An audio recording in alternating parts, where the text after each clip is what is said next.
MegaHerzzz.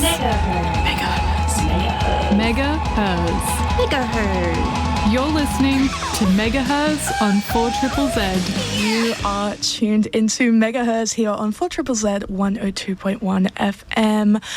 Today's 420. Hey, very exciting. Happy 420 to everyone. My name is August. My pronouns are they, them. My name is Charlotte. My pronouns are she, they. And my name is Sisi. My pronouns are she. My name is Sisi. My pronouns are she, her. Yeah, we've got quite a interesting show lined up for you today. We'll, of course, be talking about 420 and all of our lovely April Atonement prizes, or saying what we can about them. And then we'll also be talking about the pro-Palestine rally that happened over the last weekend, which I'm sure a lot of you would have been in attendance for. And we will also be having a chat about AI deepfake laws, because there's been some really interesting developments with that. But yeah, we've got a lovely show lined up for you today. Also want to really quickly mention before we go any further on in this show that we broadcast from the land of the Turrbal and Yagara people, and we'd like to acknowledge that sovereignty was never ceded, and that this always was and always will be Aboriginal land. To lead into our next segment, we wanted to have a chat about the Palestine rally that happened over the weekend, and also the many arrests that were made. Charlotte, do you want to take it away? Yeah, so on the weekend it was actually a full weekend of action for protesting the recent hate speech laws that passed in Queensland, prohibiting a certain few phrases from being said as hate speech. So on the Friday night, they had this big kind of like a flash mob situation, singing a John Farnham song that kind of had lyrics that was similar enough to one of the prohibited hate speech phrases. So it was kind of people, pointing fun at and, testing the waters a little bit. And there were no arrests on the Friday night, I'm pretty sure. But then on Saturday, they had a more specific rally, but they had heaps of speakers, just kind of sharing, experiences of how bad these hate speech laws are, and also showing support for the Palestinian people. And Queensland arrests have arrested 20 people on Saturday, arrested on 14 charges of displaying prohibited expression and 7 charges of reciting prohibited expression. A bunch of these people who were arrested also included anti-Zionist Jewish people, so, it kind of makes you think a little bit about, as to whether this is actually anti-Semitism and hate speech. It's a little bit ironic from the Queensland Police to be, engaging with that. They also, they arrested older people wearing shirts with the phrases on it. And, it was a bit ridiculous. And just before Saturday, only 3 people had been arrested in Queensland. Liam Parry was the first person arrested and charged over the new laws over a protest outside of the Parliament on March 11th. But as of now, then that makes at least 23 people who've been charged with these hate speech laws. And these people are facing 2 years in prison for saying words in our state. It is crazy that we can't say words. That is we need to keep thinking about this critically, because what the hell? Yeah. Why can we not, having to say that phrase while speaking on the radio?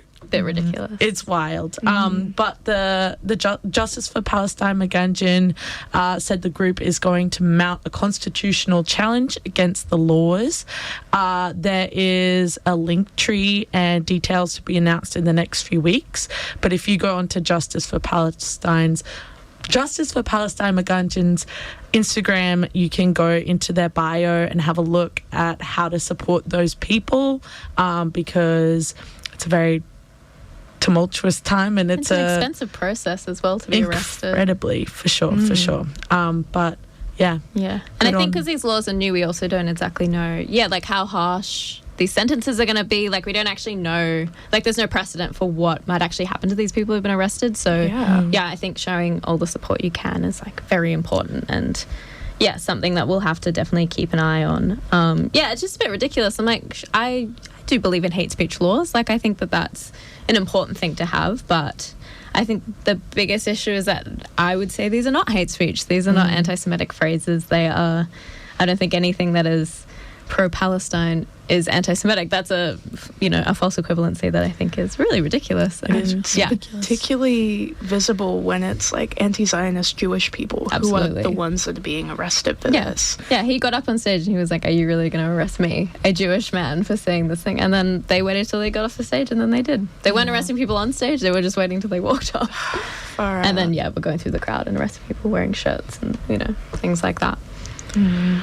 And they also pulled down speakers, and there was an incredible amount of police there. There were horses. It seems like an incredible show of intimidation and a peaceful protest. It's horrific. There was a lot of Bjorky Peterson comparisons being drawn there, and good on all of the community who got down there and showed their support for against genocide and for Palestine, and it's really important that we continue to fight this injustice. I think it's really important to not have this discourage you from attending rallies and stuff. Like, obviously, I think it's okay to not want to be arrested. I think that's totally fine. But I think you should still absolutely, don't let this discourage you. They can't arrest you for protesting just by being there, by, engaging with pro-Palestinian events and stuff. They can't arrest you for that. You have to be saying these particular phrases. So there are ways you can go and still protect yourself. And I think it's still really important to show up. And I think these laws are there to discourage people from showing up and continuing to fight. So absolutely, don't let it stop you. Yeah, this is 100% a tactic from them. An intimidation tactic. Yes, and it is. It is quite intimidating. Yeah, how many people, or how many police were there? It's clearly something that they're using to try and force a particular form of action. I think that it's also very interesting. If anyone reads Deep Cut News, they're really awesome weekly news, well, not weekly, but newsletter, an awesome publication who are constantly publishing really awesome stuff. Wow, I do not have the words today. But they were talking about Chris Minn's attempt at snuffing out protest in New South Wales, and he failed to do that. So, we have a really, really horrific set of laws here in our hate speech, but at least we have the right to protest. Absolutely. And that's something that we should exercise and continue to constantly do, because it's important. Absolutely. And it's our right. 100%. Also, we just got a passionate subscriber. Oh my goodness, passionate. Thank you. Yeah. Oh my god. Yay. Thank you, Robert from Westlake. Thanks, Robert. Thank you, Robert, for subscribing. And maybe that's a good segue. As many of you would know, if you are a regular listener to the station, this month is April Atonement, which is one of our two major subscriber drives, annual subscriber drives. We have a bunch of really incredible prizes available if you subscribe to 4ZZZ. And today, specifically, as we mentioned before, the date is 4/20. We've got a little specific prize specifically for if you subscribe today. And also, like we said before, it's another. We were talking about things that we can't say on the radio before. For less directly impacting democracy reasons, we also can't say what this is on the radio. But I think if you like to garden, I think you'll there's some gardening implements that you might enjoy. And if you subscribe today, you go into the draw for it, and it will be drawn on The Hangover during their show from 3 to 6 this evening. How much can we say about what these prizes Maybe you could describe what they're they're made of glass. Gator Bug is not asterisks on the Instagram. So there is a company called Gator Bug who have some prizes for us. And then another one from the Something Warehouse. Yeah. I don't think we can say. Yeah. If you want, go have a look on our Instagram at 4ZZZ Radio, and you can have a bit of a better look at what is actually involved in these prize packs. Very cute prize packs. They are very cute. I know there was something with Care Bears on it, which I thought was cute. And a frog. Yeah, looking like a frog. That's adorable. Gorgeous. Awesome. But that's for today and today only. Yes. You have to And subscribe literally today. Before 6 p.m. Before 6 p.m. Before 6 p.m. So I believe it'd just be the main sorts of subscription that counts for, like the full and the concession, I would presume. Robert, you're in the running, I'm sure. Yes, hell yes. But if you want to be as cool as Robert and be in the running for this, head on over to 4ZZZ.org.au/support. And, but yeah, this little segment we were going to have a bit of a chat about AI deepfakes, because there's been a bit of an update to Australia's laws surrounding it. Do you want to take it away? Maybe a little content warning. Oh, yes, content warning, yes. Content warning. And we will later on the show as well be speaking about femicide. So, yeah, just another trigger warning that, we'll be talking about violence against women, sexual online abuse, all of that. So if you, need a little content warning, that one's for you.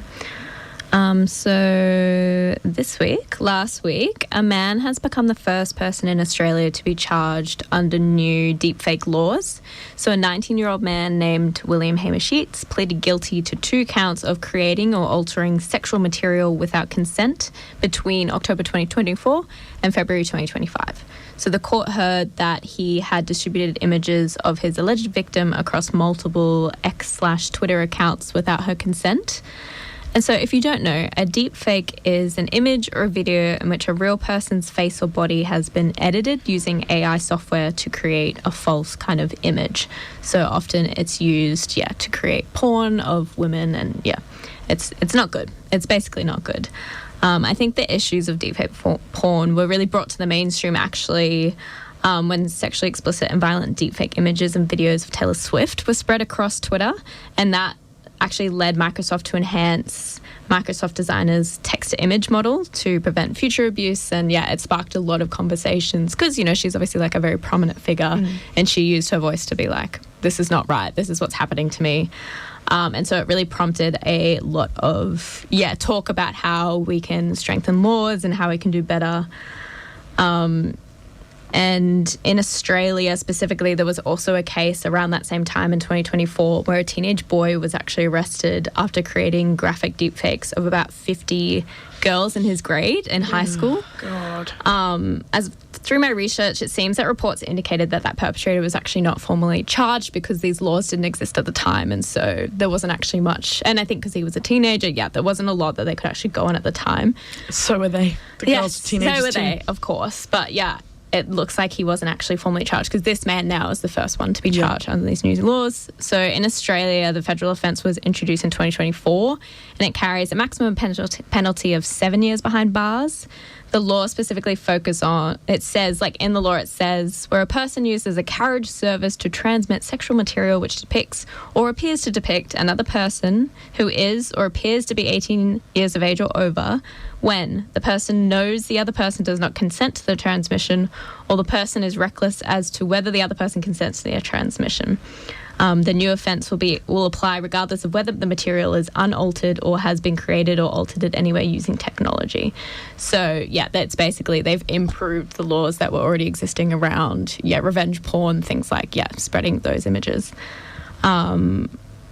So this means the new offence could apply to a bunch of circumstances where image-based abuse occurs. Just good to know the eSafety Commissioner's Office have a guide to responding to image-based abuse involving AI deepfakes targeted at schools, which you can find on their website if you're a teacher or anyone who works in big groups where there's lots of young people. It has guides on how to be prepared, steps to reporting, and how to support students. The eSafety Commissioner also has a portal to report any online harm or abuse, including deepfakes, for everyone. And it looks like those laws obviously are specifically for over 18 because there's different, child abuse material laws that apply to under 18.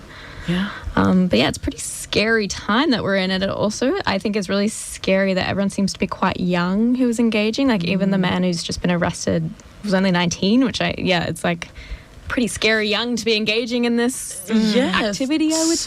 So it was for something that he did October 2024 to February 2025. Yes, so that means he was did 17 while he was doing that, which is the case in Australia as well was that boy in high school. So it seems to be really a young men's issue. And we've talked a couple of episodes before about the manosphere stuff, and it just seems to be young men are doing some scary things at the moment. Well, when we see the way that the influences that these young men have and the way that those influencers talk about We'll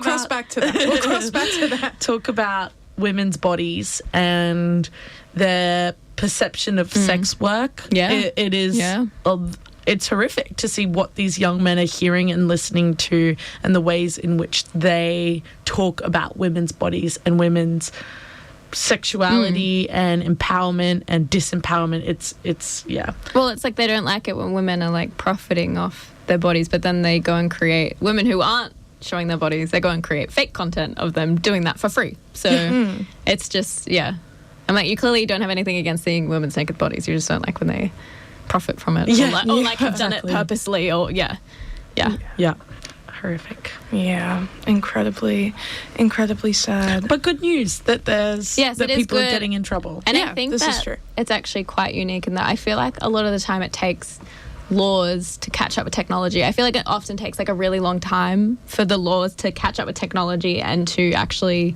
change laws to make that, because there's still a lot of stuff with like DVO breaches and technology. Like there's a lot of stuff where that hasn't quite kept up, and the laws are quite hard to prosecute using technology. So it is good to see that this is something that has changed quite quickly because of one big event. We'll be able to prosecute in future, and hopefully, I don't know if that actually deters people, but at least there can be some accountability for people who do engage with deepfake porn and stuff like that. 100%. It's really good that there's like steps in place at least now for further prosecution, and this being taken as seriously as it demands. Yeah, absolutely.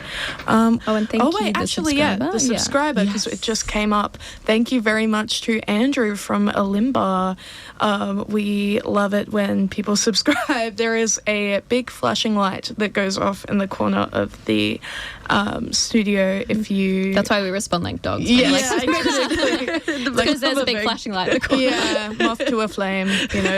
You put 4ZZZ subscribers and or announcers in a room, and we're just like, even if we're talking about something very serious. But if you want to be as cool as Andrew, you can subscribe for as little as $25. As you might know, if you are a regular listener of the show, we have a commitment to reporting on femicides that happen in so-called Australia. We have 2 more women who have unfortunately died to femicide this week. This, as was the topic before, this is quite a serious one. If this could be triggering for you, please exercise self-care and tune out for a couple minutes. We will read out some hotlines at the end if you are in need of some support. Yes, so content warning.